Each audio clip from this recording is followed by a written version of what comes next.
Hey there, Life Champions! Happy Sunday to everyone! At dahil tapos na ang pasukan, it's time for summer fun. Kaya we welcome you to our episode on Extreme Fun Palawan. Kung ikaw ay first-timer, you are in the right place. At ikinagagalak naming makasama ka. And to all our viewers here in the Philippines and in abroad, we welcome you here at Estrella Falls, one of the tourist summer destinations here in Palawan. And we welcome you to Puerto Princesa, the city of the living God. At syempre, we welcome you here at Life Church, ang tahanan ng mga kampyon.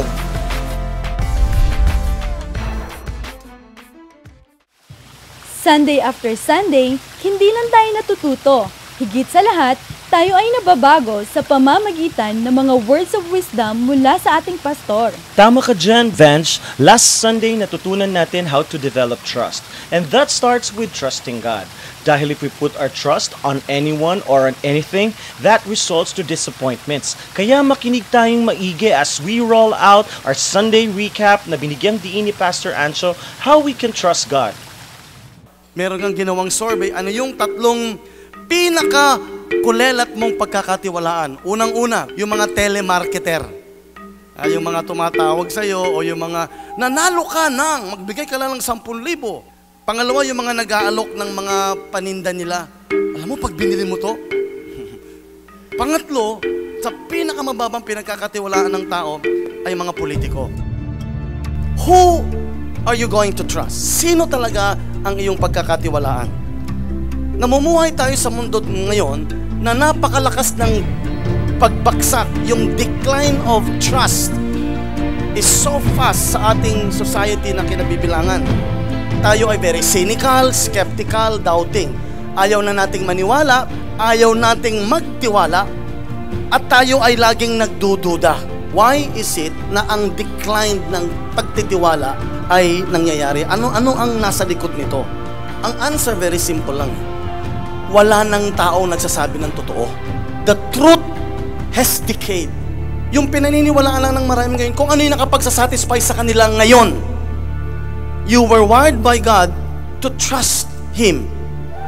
And if you cannot trust God, ito ang mangyayari. Hahanap ka ng mga ibang bagay na pagkakatiwalaan mo. Pero nakakatuwa, yung dalawang pinagkakatiwalaang propesyon, unang-una, yung mga pharmacists. Yung nagre-reseta ng gamot. Pangalawa, nakakatuwa, pastor daw.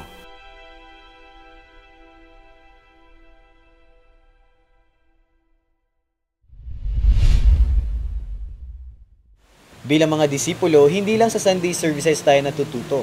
Lumalawak din ang ating kaalaman sa pamamagitan ng ating mga mentoring.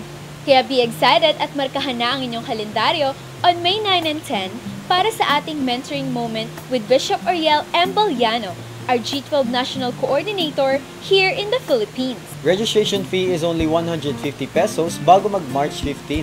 250 pesos naman bago mag-April 15. 350 pesos bago mag-May 8. At 500 na po sa May 9. Kaya ano pang hinihintay nyo? Register na!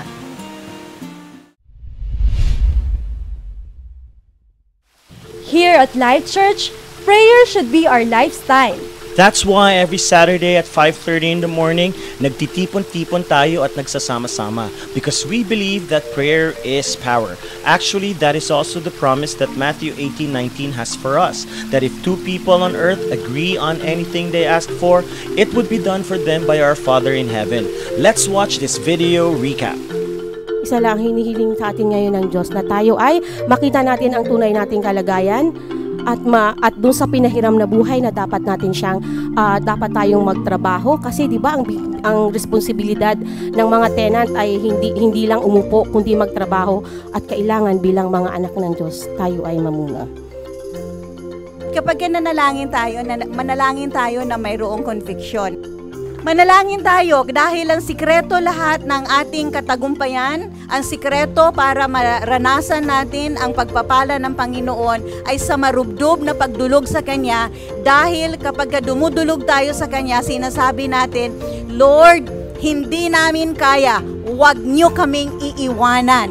By the way, huwag din natin kalimutang imbitahan ang ating mga kaibigan at kapamilya on March 14 sa ating Evening Prayer Power. 9 p.m. yan, only here at Life Church. Tuloy-tuloy pa rin ang ating pagsasanay sa ating PEPSOL classes, which stands for Pre-Encounter, Encounter, Post-Encounter, and School of Leaders 1, 2, and 3. Opening na ng new batch ng ating pre-encounter class. That is on Wednesday, March 12. At ang ating Encounter Retreat naman ay sa darating na March 21 to 22. For more information, contact your network leaders. At yan ang ating mga updates for this week. Don't forget to connect to us using our social media sites at www.youtube.com/lifechurchtube for videos and content. At para naman sa quotable quotes ni Pastor Ancho, follow us at Life Church Tweet. At para naman sa photo updates, you can check us out at Life Church Instagram.